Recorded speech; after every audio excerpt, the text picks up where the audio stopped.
Live from New Delhi, you're watching DD India News, India's voice to the world. I'm Lepakshi Khurana. Coming up in the next hour. US government decides to use SNAP Contingency Fund to issue partial food stamp benefits to 42 million. Shutdown matches previous record of 35 days.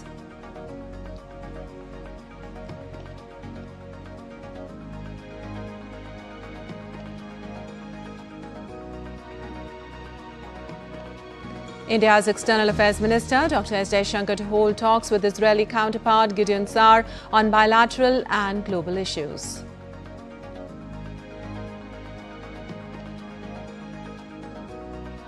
Peru snaps diplomatic ties with Mexico for granting asylum to former Prime Minister Betsy. Chavez calls Chavez stay in Mexican embassy in Lima as an unfriendly act.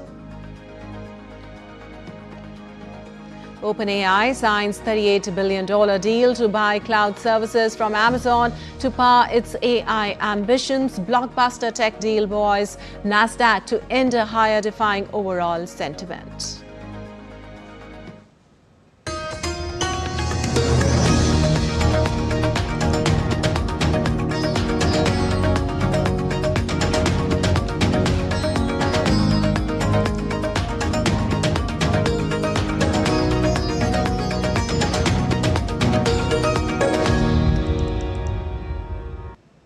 And on to the details now. The White House will send only partial food aid payments to 42 million low-income Americans as the government shutdown is set to become the longest on record on Tuesday evening, when it would surpass the record set in 2019.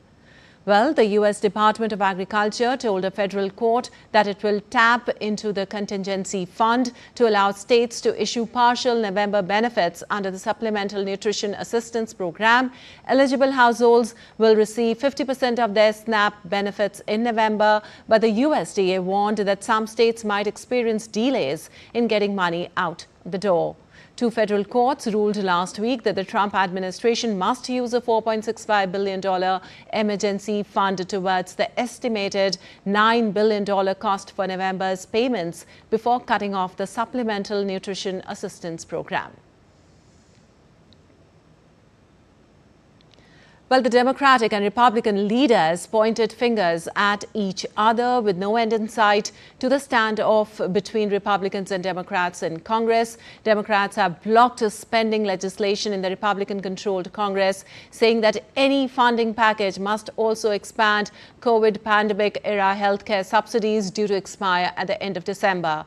Republicans say that issue should be dealt with separately. Senate Majority Leader John Thune said he's optimistic about ending the government's shutdown this week and that the upper chamber would take its 14th vote on a House-passed funding bill on Tuesday.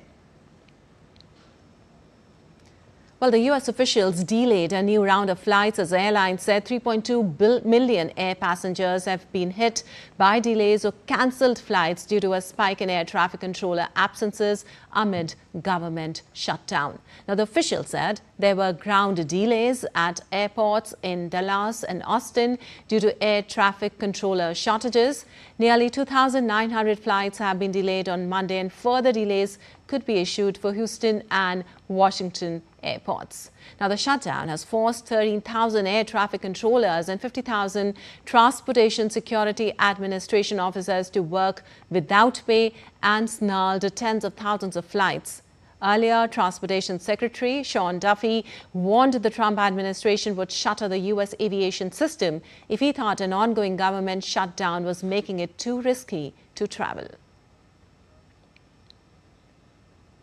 And DD India's Akshay Dongre joins us for more on this. Well, Akshay, we know that millions of Americans are only getting about half their food aid this month. What kind of ripple effect, if you talk about, could that have on the families and the local communities if the shutdown, as we're expecting, drags on? Well, the situation is going to complicate further because, as of now, what we are seeing is further antagonization of each other by both the parties, be it the Democrat Party or the Republican Party. There is a limited fund now also when it comes to contingency fund as far as the stamp is concerned, or all the other kind of social security schemes that are going on that are not receiving the funding because the budgetary allocation has not been approved yet.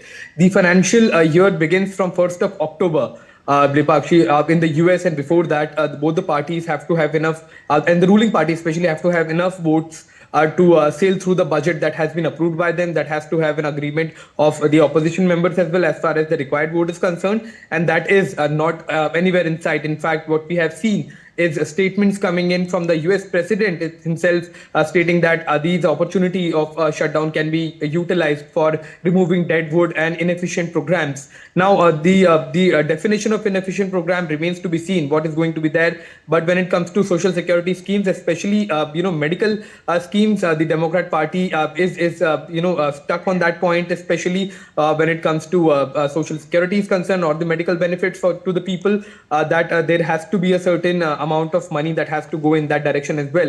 And there are certain disagreements that are yet to be resolved, and but the way forward would have been both the parties to come together and find a solution to it. But as of now, what we are seeing is further antagonization of each other's political ideologies, and as well as the way they look at the budgetary allocation, and that perhaps the reason why the shutdown now very well proved to be the longest one yet.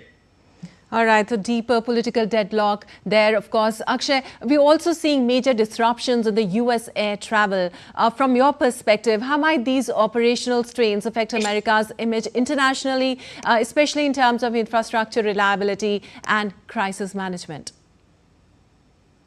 Well, when it comes to the federal agencies, that includes the aviation sector, then clearly because of the funding not coming through, the budget not sailing through, but what we are seeing at this point in time is many of the employees not being able to turn up to work, and that perhaps is the reason why flight operations are getting hit. Many other federal agencies, as well as when it comes to the government functioning, many of the federal workers are not able to come to work. They either have been asked to stay at home because the government cannot pay their salaries, or some who are coming will be paid later. And there is a staff crunch in many of the federal agencies, and that is why the operations are getting hampered.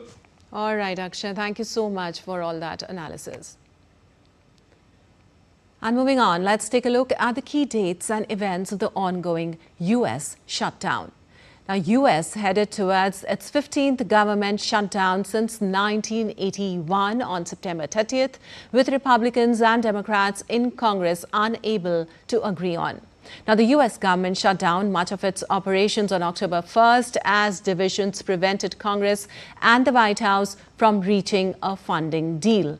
Republican congressional leaders blamed the Democrats for a government shutdown, accusing them of holding the American people hostage.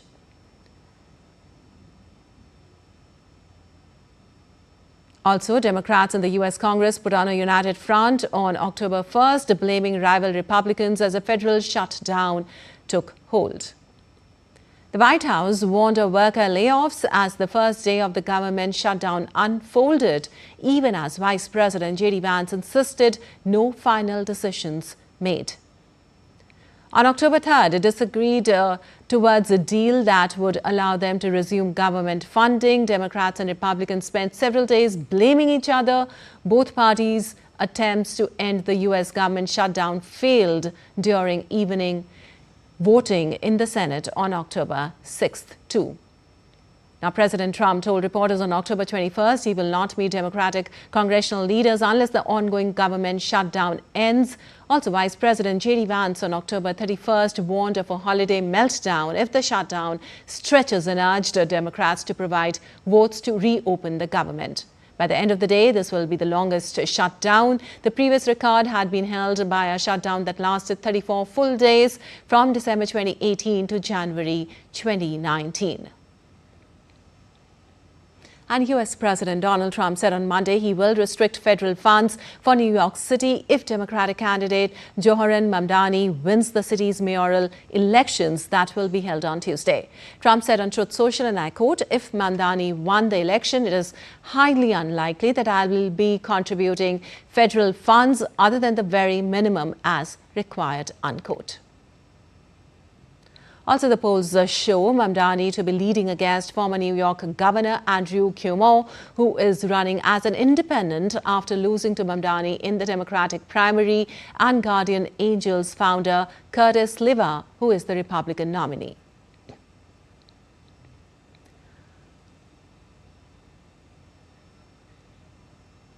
Well, the Californians head to the polls on a proposal backed by Governor Gavin Newsom to temporarily redraw electoral districts, a move aimed at boosting Democratic seats and countering Republican gerrymandering in Texas.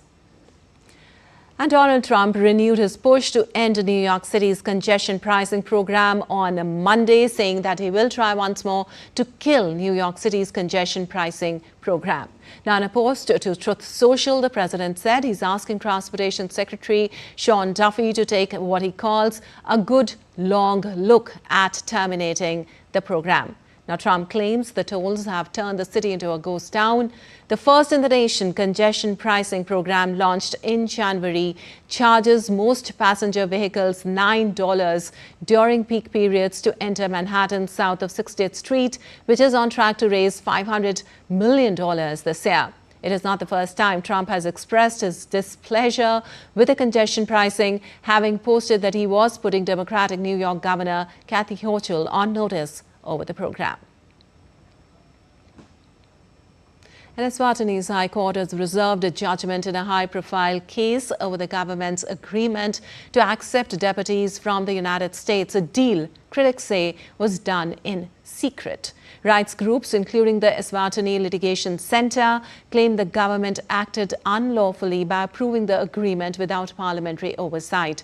They're seeking to have the deal declared unconstitutional, demanding disclosure of its terms and funding, and an interdict to halt further arrivals. The case comes after Eswatini accepted 5 deputies in July from countries including Vietnam, Jamaica, Laos, Cuba, and Yemen.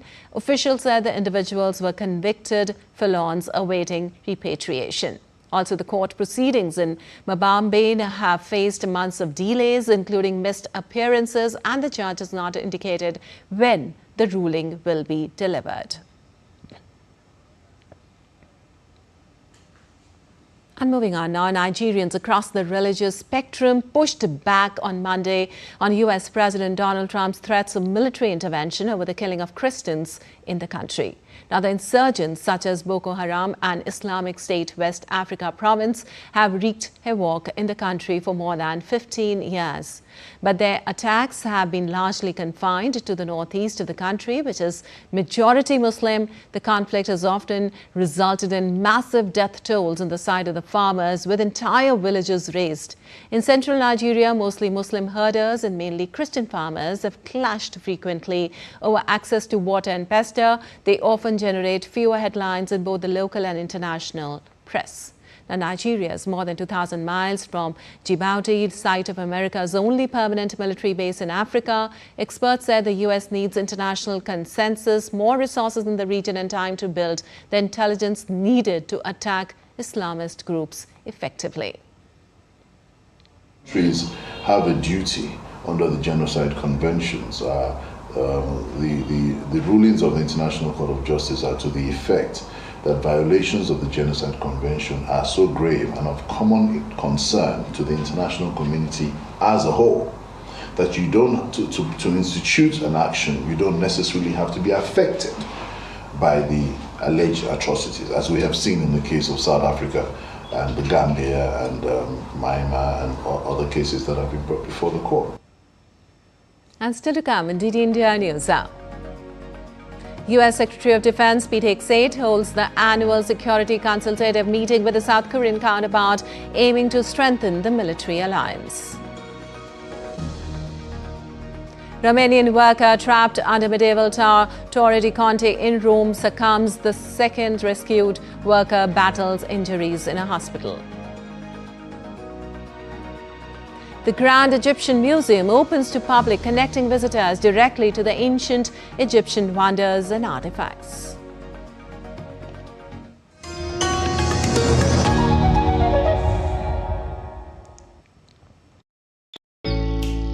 Jharkhand will mesmerize you. with majestic nature, rich heritage and colorful culture. Johar.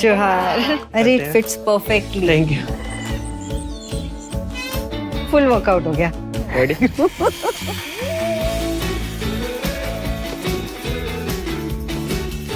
Postcards from Jharkhand on National Geographic.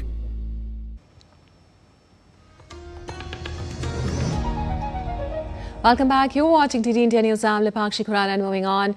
U.S. Secretary of Defense Pete Hegseth and South Korean Defense Minister Han Kyu-bak held the annual Security Consultative Meeting today. Well, the SCM is the highest level forum at which the two countries chart the course of their military alliance in South Korea's defense against nuclear-armed North Korea. The two sides are expected to focus around Washington's goal of reshaping the role of U.S. troops in Korea.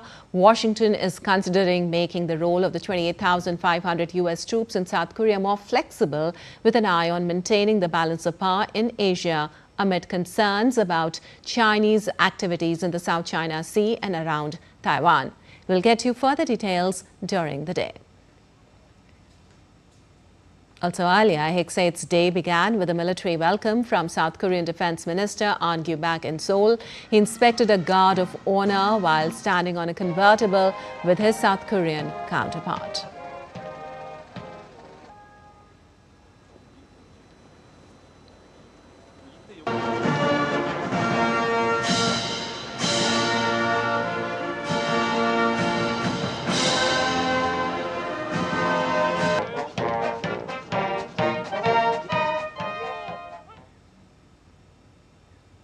Well, on Monday, Hegseth arrived in South Korea and along with Han visited the demilitarized zone along the border with North Korea as part of the U.S. Secretary of Defense's trip to South Korea.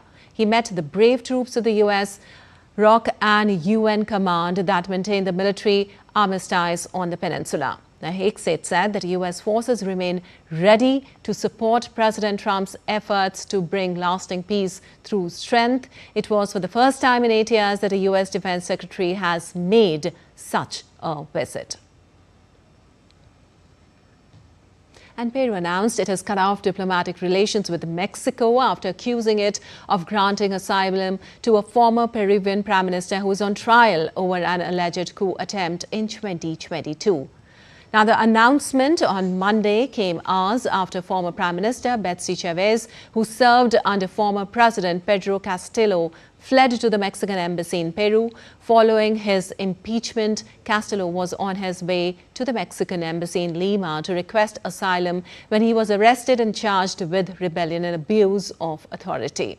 Chavez was charged alongside him. Chavez's lawyer, Raul Noblesela, has said he had not heard from his client in several days and was unaware of whether she had requested asylum. Also, Chavez, who served in Castillo's cabinet as Minister of Culture, was appointed as Prime Minister in November 2022 amid a months-long standoff between the President and the Congress. In December 2022, Peru expelled Mexico's ambassador after Mexico granted asylum to Castillo's wife and children. And some more news from Mexico. Thousands of people took to the streets of Morelia and other municipalities to demand justice after the killing of Carlos Manzo, mayor of Uruapan in Michoacan state, who was shot to during a public event celebrating the Day of the Dead. Protesters in Morelia stormed the Michoacan government palace, broke furniture and painted slogans on the walls demanding an effective response to the political violence plaguing the state. The attack made Manzo the seventh mayor killed in Michoacan state since Alfredo Ramirez Bedolla took office as governor in 2021. Federal authorities attributed the killing to disputes among organized crime groups. Meanwhile, Mexican President Claudia Sheinbaum on Monday condemned the killing and said that authorities are conducting a full investigation to find those responsible for the murder of Uruapan mayor. And authorities in Mexico's Sinaloa state clashed with an armed group in a violent confrontation on Monday. Officials say 13 attackers were killed, 4 detained and 9 kidnapped, victims rescued. Security Minister Omar Garcia Harfuch confirmed the deadly shootout in Sinaloa's Pacific region after an armed group opened fire on authorities shortly after midday. The clash follows a surge in violence linked to rival Sinaloa cartel factions battling for dominance. Officials say the government remains determined to restore law and order in one of Mexico's most volatile states. And Germany pledged 65 million euros in development aid to Ghana on Monday. German President Frank-Walter Steinmeier announced that Berlin would provide 65 million euros in development assistance to Ghana to support renewable energy industrialization and digital transformation projects. Now, Steinmeier made the pledge after talks with President John Mahama in Accra during a three-day state visit focused on trade, technology and regional security. Also, the funds, which still require approval from the German parliament, will be channeled through Germany's development cooperation framework. Steinmeier described Ghana as a key regional partner and commended its role in peace building through ECOWAS. And Tanzania President Samia Suluhu Hassan was sworn into office on Monday for her first elected term after winning a landslide victory in an election that set off deadly protest across the country. Now, Hassan, who came to power in 2021 following the death in office of her predecessor, was declared the winner with 97.66% of the vote. She took the oath of office at a ceremony on a military base in the administrative capital, Dodoma. Hassan faced only minor party candidates in the election after the main opposition contenders were disqualified. Violent protest broke out during Wednesday's voting, with government buildings set on fire and police using tear gas and gunfire. Now, the main opposition claimed hundreds were killed, while the UN reported at least 10 deaths in 3 cities.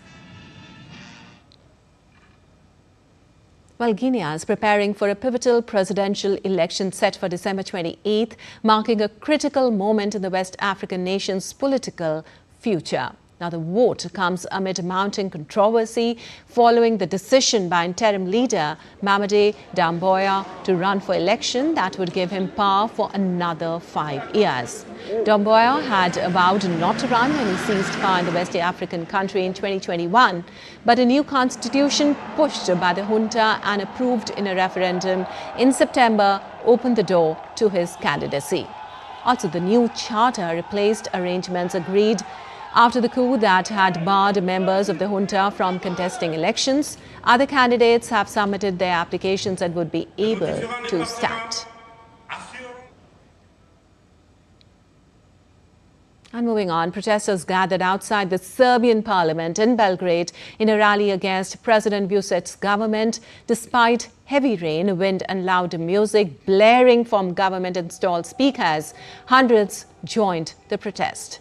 It is the latest in the now year-long wave of demonstrations in Serbia, ignited by the collapse of a train station roof in Novi Sad, which killed 16 people in 2024. Police said they had arrested a man who rammed his car into protesters in a Belgrade suburb, injuring 3 people. Tensions were running high before the demonstration after the president's supporters began setting up a camp in a park in front of the presidential palace. Also, Vucic warned earlier this week that the security forces would use force against people at the rally. And Czech billionaire and populist leader Andrej Babis's ANO party signed a coalition deal with small right-wing parties on November 3rd, bringing him closer to returning to power after an election victory. His campaign focused on increasing public spending and opposing the EU's climate and migration policies. Babis is joining forces with the Motorist Party, which is skeptical about climate change, and the SPD party, which is against the European Union and NATO. Now, together, the 3 parties hold 108 seats in the 200-member lower house of parliament. An ANO-led cabinet, if appointed, will replace a centre-right government that was focused on reining in budget deficits and backing Ukraine in the conflict. And France and World Food Programme has dispatched a ship of humanitarian aid to Jamaica after the island was hit last week by one of the strongest storms on record in the Caribbean. Now, the aids included water treatment equipment, tents, mattresses, lamps, hygiene kits and food supplies. Hurricane Melissa was the most powerful storm ever to directly hit Jamaica and the first major hurricane to do so since 1988. At least 28 people have been killed due to Melissa. The Category 5 hurricane began to dissipate on Friday after sowing devastation across much of Jamaica, cutting off communities in Cuba, drenching Haiti and leaving at least 50 people dead in the Caribbean. Well, a Romanian worker trapped for hours under rubble in Rome on Monday following the partial collapse of a medieval tower near the Colosseum has died. The man was rescued by emergency services late on Monday and taken to hospital in a serious condition. A second worker, also Romanian, was pulled out almost immediately and hospitalized with serious but not life-threatening head injuries, while two more workers suffered minor injuries and declined hospital treatment. Part of the medieval tower in central Rome near the Colosseum crashed to the ground on at least 2 occasions. The tower, which was due to be converted into a museum and conference space, is located halfway along the Via dei Fori Imperiale, the broad avenue that leads from central Piazza Venezia to the Colosseum. And the long-awaited Grand Egyptian Museum, the world's largest archaeological museum complex dedicated to a single civilization, officially opened its doors to the public on Tuesday. Located just 2 kilometers from the iconic Giza pyramids, the museum connects visitors directly to the ancient wonders through the new tourist walkway. Spanning 500,000 square meters, the museum houses around 100,000 artifacts, half of them on display now, dating back more than 6 millennia. The museum's most heavily promoted attraction is the expansive collection of treasures from Tutankhamun's tomb uncovered in 1922, including the boy king's golden burial mask, throne and sarcophagus, and thousands of other objects. Also, the King Khufu's solar boats, which were discovered beside the pyramids and believed to have been built to carry the king's soul to heaven, are also part of the museum's items, along with the world's first hanging obelisk, which stands almost about 20 meters high.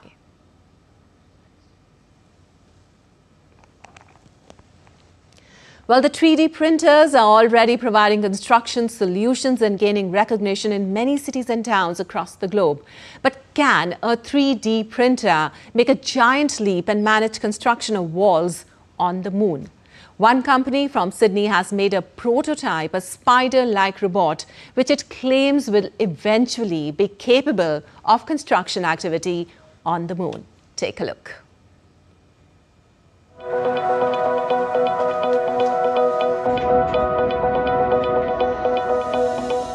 A new spider-like robot could redefine construction using robotics and 3D printing to build homes. Named Charlotte, the robot is made from aluminium, carbon fiber and 3D printed plastics.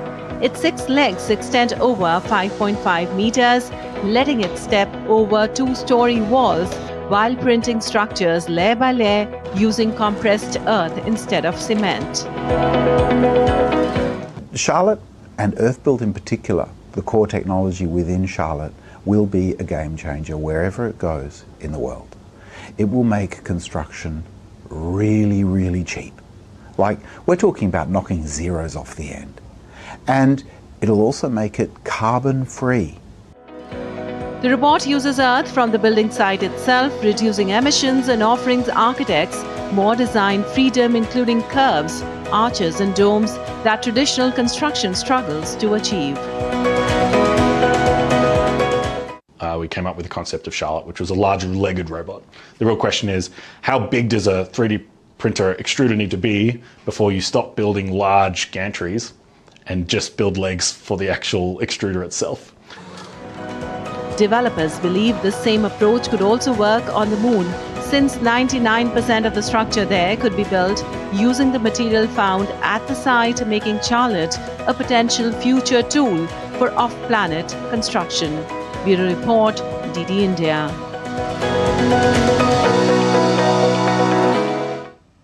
And still to come on DD India News.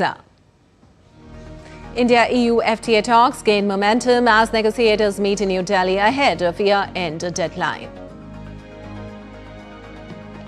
Environment Minister Bhupendra Yadav to attend COP30 in Brazil as India pushes climate finance and adaptation agenda. And we'll show you DD India exclusive with ISRO chairman as it plans 7 missions in next 5 months.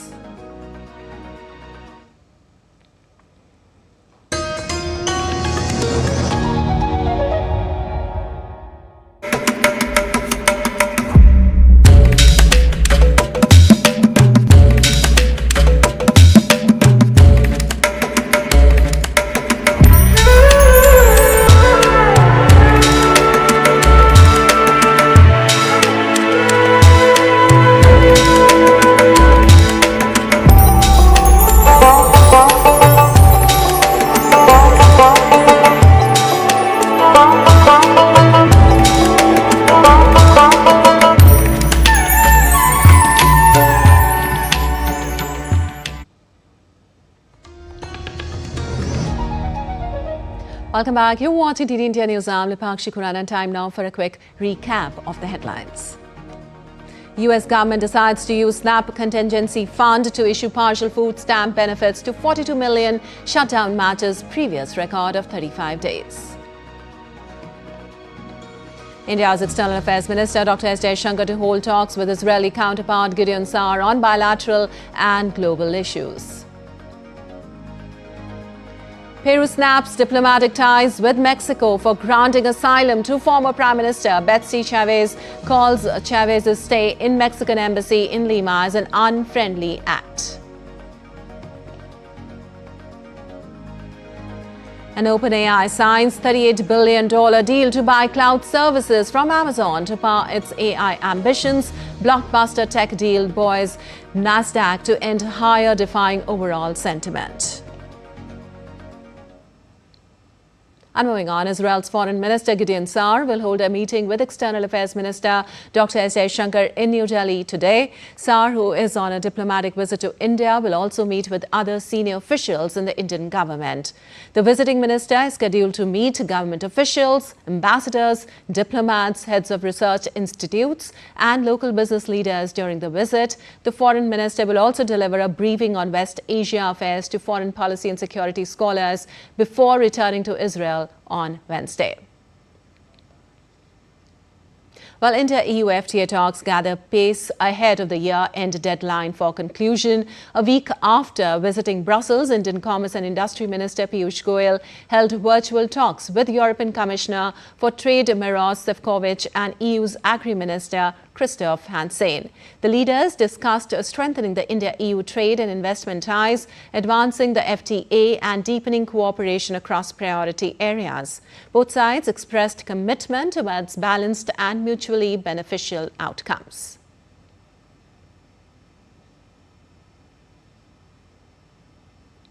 Now, meanwhile, a senior team of negotiators from the European Union arrived in New Delhi on Monday. As per the statement, the engagements aim to resolve key outstanding issues and advance the agreement towards a balanced and equitable framework that benefits both sides.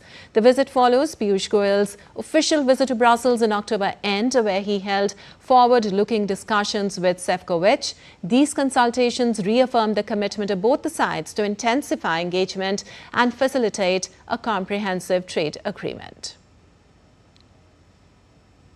And India and Portugal held the 5th round of Foreign Office consultations in Lisbon, where both sides reviewed the full range of bilateral ties and discussed key regional and global developments. The Ministry of External Affairs spokesperson Randhir Jaiswal shared details of the meeting on X, noting that both sides reviewed bilateral relations and exchanged views on regional and global issues of mutual interest.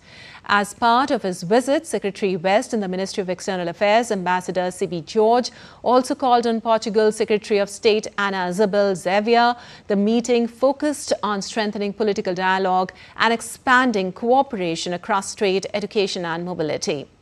Also, the latest consultations come at a time when India and the European Union are working to advance the proposed free trade agreement. And Railways, Information and Broadcasting and Electronics and IT Minister Ashwini Vaishnaw visited Ahmedabad railway station on Monday. During the visit, he reviewed the progress of the station redevelopment works and the high-speed rail project. Now, the minister said that keeping in mind the needs of passengers, comprehensive redevelopment of railway stations across the country is underway. At present, redevelopment work is in progress at over 1,300 stations, with the Ahmedabad station being one of the major ones. Now, the minister informed that a 16-story building is being constructed at the station. On the Sarangpur side, work on train project is progressing rapidly, and the Ahmedabad high-speed rail station is nearing completion. Also, the Election Commission of India launched the second round of its special intensive revision exercise on Tuesday, covering 9 states and 3 union territories with a combined electorate of around 51 crores. The large-scale revision of the electoral rolls would conclude with the publication of the final voter list on February 7, 2026.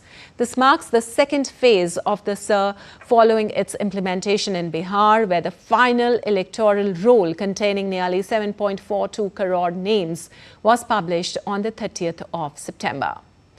The SIR will begin with the enumeration stage on November 4th and will continue until December 4th.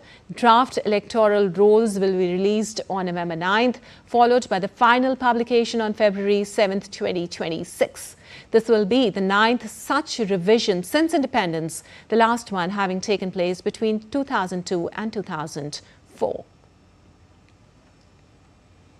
And India's Environment Minister Bhupendra Yadav will be visiting Brazil to attend the 30th UN Climate Change Conference beginning November 10th in Belém. The Indian delegation will discuss climate finance, indicators, rationalize adaptation, new technology and other issues. An early Heads of State summit is scheduled for November 6th and 7th to allow for focused high-level discussions and better organization. Also, Brazil on Monday opened 3 weeks of events linked to the COP30 climate summit, hoping to showcase a world still determined to tackle global warming. That may be tough in a year marked by economic upheaval and cancelled US commitments.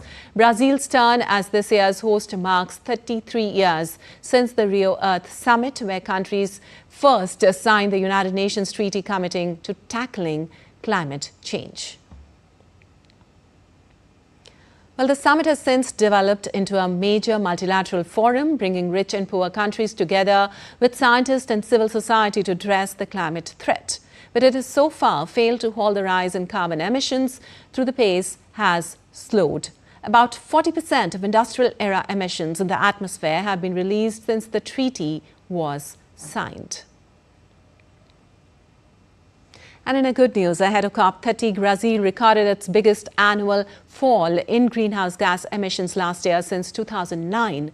According to statistics released by Brazil's Climate Observatory on Monday, the gross emissions of Latin America's biggest country fell by 16.7% year-on-year. The reduction in emissions were attributed to the success of government in fighting deforestation. Also, this is being seen as a boost for President Lula da Silva as he prepares to host UN climate talks. Since Lula's return to the presidency in 2022, the rate of forest clearance in the Amazon, the world's biggest tropical forest, has fallen steadily. Lula has pledged zero deforestation by the year 2030. And EU environment ministers will make a last-ditch attempt on Tuesday to reassert the bloc's climate ambitions by nailing down key emissions targets in the run-up to the UN's climate summit in Brazil. Now, the talks are expected over 2 separate targets for slashing greenhouse gas emissions, one for 2035 and the other for 2040. Now, European Union has already cut emissions by 37% compared to 1990. Spain and the Nordic countries support the 2040 proposal, as does Germany, with some caveats. But Hungary, Poland, the Czech Republic and Italy remain opposed, citing risk to their industrial sectors. Heavyweight France, meanwhile, has kept observers guessing, drawing criticism from environmental groups.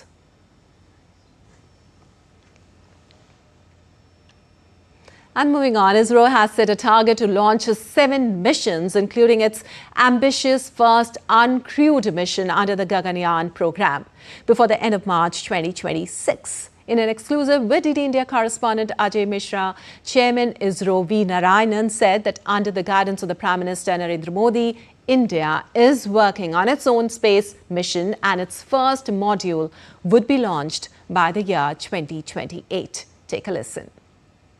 I successfully launched the heaviest communication satellite in this space, and we have with us the Chairman ISRO. Sir, thank you very much, and Prime Minister also congratulated you on this very important milestone.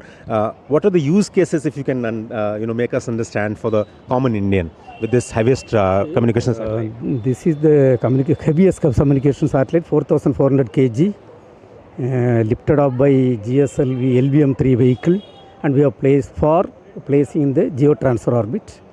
This will enhance the communication capability of India, mainly for strategic application. But what are the use cases for the common person to understand, sir? How it will improve the communication? Basically, we have to ensure safety and security of every citizen of Bharat. So towards that, this will be useful.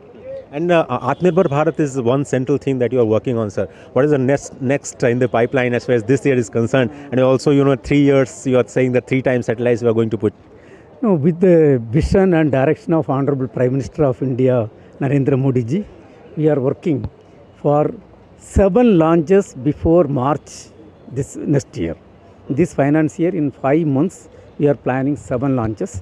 Next launch will be again a communication launch on commercial basis for a foreign customer.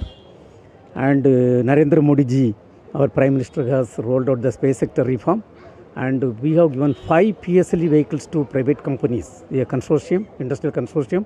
The first launcher we are going to have, and we are also going to have the first uncrewed mission of Gaganyaan program. That first uncrewed mission is going to be there, and another couple of launches. As I told, in 5 months, really our hands are totally full.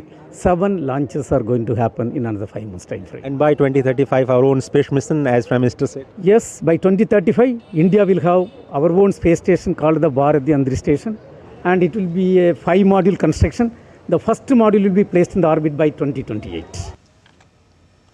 Well, November 4th this year marks the birth centenary of the legendary Bengali film director and screenwriter Ritwik Ghatak. Widely regarded as one of the greatest filmmakers, Ghatak cinema is celebrated for its powerful portrayal of social realities, the trauma of partition and themes of feminism. Diptanshu Kashyap brings us a special report on his enduring life and legacy.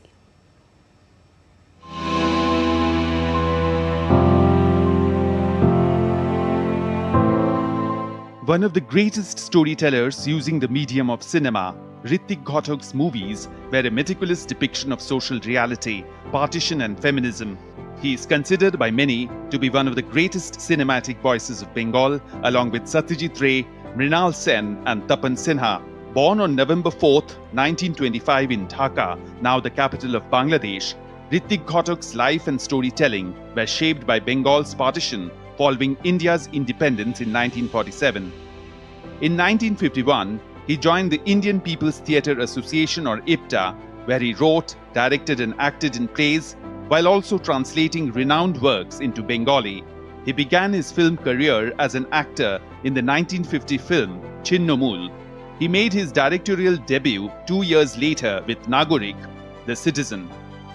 His other landmark films include Meghe Dhaka Tara, Komul Gandhar and Subarnarekha, each a poignant reflection of displacement, identity and resilience, and making it Ghatak's partition trilogy.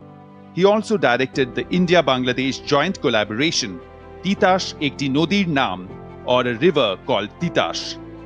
Ghatak received the 1974 National Film Award for Best Story for Jukti Tokko Ar Goppo and the Certificate of Merit for the second best feature film for Subarnarekha. He was also a professor at Pune's Film and Television Institute of India, where he mentored a new generation of filmmakers, including John Abraham, Kumar Shahani and Mani Kaul, who carried forward his legacy of experimental and socially conscious cinema. Renowned Hollywood director Martin Scorsese once said of the auteur Ghatak had an extremely refined vision of cinema, and his pictures were both visually and thematically dense and layered. 100 years later, after his birth, Ritwik Ghatak's voice continues to echo through the frames of his movies. Raw, poetic and timeless. Deeptanshu Kashyap's report for DD India. And still to come in DD India News Hour.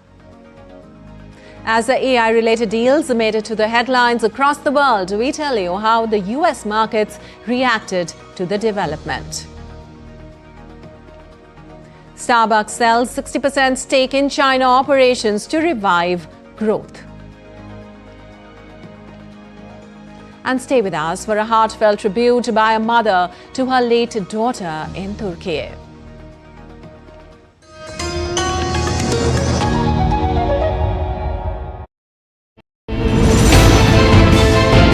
Geopolitics and trade deals.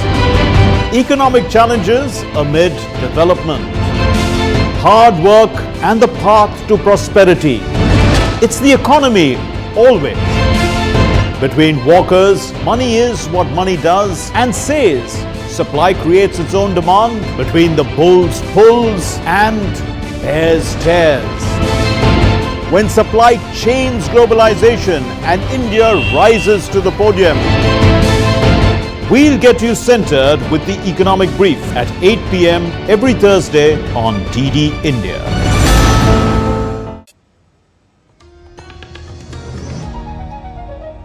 Welcome back. You're watching DD India News. I'm Lipakshi Kuran, and on to some business news now. The US Supreme Court will hear arguments on Wednesday in a pair of challenges to President Donald Trump's power to impose sweeping tariffs on virtually all goods imported into the United States.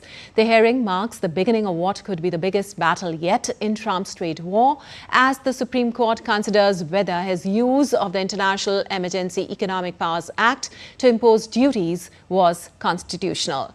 Various businesses and 12 U.S. states have challenged the tariffs. They argue that Trump overstepped his constitutional authority, noting that the power to levy taxes and tariffs traditionally lies with the Congress. 3 lower courts have already ruled against the administration, finding that IEEPA does not explicitly grant the president the power to impose tariffs. Meanwhile, Trump has defended the administration's use of tariffs to balance global trade flows, citing years of high duties charged by other countries on U.S. imports. He argued that his tariffs had increased U.S. revenues and driven the stocks market to a series of record highs. After hearing arguments on Wednesday, the Supreme Court will have until June to make a decision. Following a rigorous process of arguments and discussions on the case's merits, this will be followed by a vote. And OpenAI has signed a 7-year, $38 billion deal to buy cloud services from Amazon.com in its first big push to power its AI ambitions after a restructuring last week that gave the ChatGPT maker greater operational and financial freedom. With this deal, OpenAI gains access to hundreds of thousands of state-of-the-art NVIDIA GPUs and the ability to scale up to tens of millions of CPUs via AWS infrastructure. The deal represents a shift from relying exclusively on one cloud provider, previously Microsoft's Azure, to broader infrastructure partnerships. Deal enables them to focus more on the AI models and services rather than building massive in-house data center infrastructure from the scratch. Now, for Amazon, the deal is a strong endorsement of Amazon Web Services' capabilities to support large-scale AI workloads. A long-term, large-value contract gives AWS predictable revenue stream and justifies large investments in infrastructure. AWS can build large clusters, benefit from scale, and spread its infrastructure cost. The publicity and market reaction strengthen its brand and competitive standing. Also, with OpenAI secure to large-scale infrastructure, the pace of development of large AI models can accelerate. Deals like this fuel competition among AWS, Microsoft, Google and others for AI infrastructure. Competition can result in improved service, cheaper cost, more innovation for end users. Amazon shares hit an all-time high on Monday, with the company set to add nearly $140 billion to its market value. Microsoft shares had briefly dipped on the news. Meanwhile, the S&P 500 and the Nasdaq closed higher on Monday, with artificial intelligence-related deals driving much of the gains. Tech and tech-related firms helped to boost the Nasdaq to the biggest gain. Also, the S&P 500 gained 11.77 points to end at 6,851.97 points, while the Nasdaq Composite gained 109.77 points to 23,834.72. Now, among the major drivers to the upside, Amazon.com jumped after the company announced a deal with OpenAI. Also, the Nvidia shares gained after Trump said the AI chip maker's most advanced microchips will be reserved for US companies and kept out of China and other countries. Also, the Asian stock markets from Tokyo to Taipei and Seoul retreated from all-time highs on Tuesday. The US dollar rose to a nearly 9-month peak versus the yen, as well as a 3-month high against the euro. Japan's Nikkei added 0.4% to reach a record high. Taiwan's TAIEX initially gained as much as 0.8% to set its own record high before sliding 0.3%. South Korea's Kospi tumbled 1.7% following a surge on Monday. Now, Hong Kong's Hang Seng added 0.2%, but onshore lifted. Chinese blue chips eased at 0.4%. Crude oil prices were slightly lower, while the Brent crude futures edged down by 0.2% to $64.75 a barrel. And Canadian Prime Minister Mark Carney's government presents its first budget on Tuesday. Canada plans to invest in national projects such as port expansion, energy production and critical mineral infrastructure to strengthen economic independence and counter US tariffs. Finance Minister Champagne described the upcoming budget as an investment budget aimed at building the Canada of tomorrow. Carney has positioned himself as the leader to guide Canada through the economic disruption caused by Trump's tariffs, which have raised unemployment and pressured key sectors such as autos, aluminium and steel. And renowned coffee chain Starbucks Corp has announced on Monday that it is forming a joint venture with Chinese investment firm Boyu Capital to operate Starbucks stores in China. Now, under the agreement, Boyu will hold up to 60% of a new joint venture operating 8,000 Starbucks stores across China, while the Seattle-based company retains a 40% stake and continues to own the brand and intellectual property. The partnership marks a strategic shift for Starbucks after more than 26 years in China, combining the global coffee chain's brand recognition with Boyu's local market expertise to expand into smaller cities and new regions. The deal is expected to close in the second quarter of fiscal year 2026, pending regulatory approvals. Well, you're watching DD India News Hour. Time now for some sports news. The upcoming season of the Indian Women League, or the IWL, will be played in two separate phases beginning on 20th of December. Phase 1 of the IWL will be held between December 20th, 2025 and January 6, 2026, while Phase 2 will begin on April 20th and conclude by May 10th, 2026. The schedule has been decided with respect to the AFC Women's Asian Cup, which is scheduled to kick off on the 1st of March, 2026. The season is planned in a way that will provide the Indian team ample time to prepare. And the Korea Open Super 500 badminton tournament begins in South Korea's Jeonbuk State today. 21-year-old Shankar Subramaniam and Ishirani Baruaha will be spearheading the Indian challenge. Shankar won number 65 in men's singles and Ishirani 53rd in women's single rankings, are part of the 5-member squad at the tournament. While two-time Olympic medalist PV Sindhu has decided to end her season early due to injury. Other well-known Indian badminton players like Lakshya Sen and Satvik Sairaj, Ranka Reddy, Chirag Shetty have opted to skip the play. There will be no Indian players in the double events at Korean Masters this year. And in Turkey's Şanlıurfa, the dream of a ceramic artist who lost her life to cancer this year has finally come true. Her mother fulfilled her wish by opening an exhibition inspired by ancient civilizations. The artworks, made with a unique patented hand technique, now stand as a heartfelt tribute, blending heritage, emotion, and the artist's lasting vision. Take a look.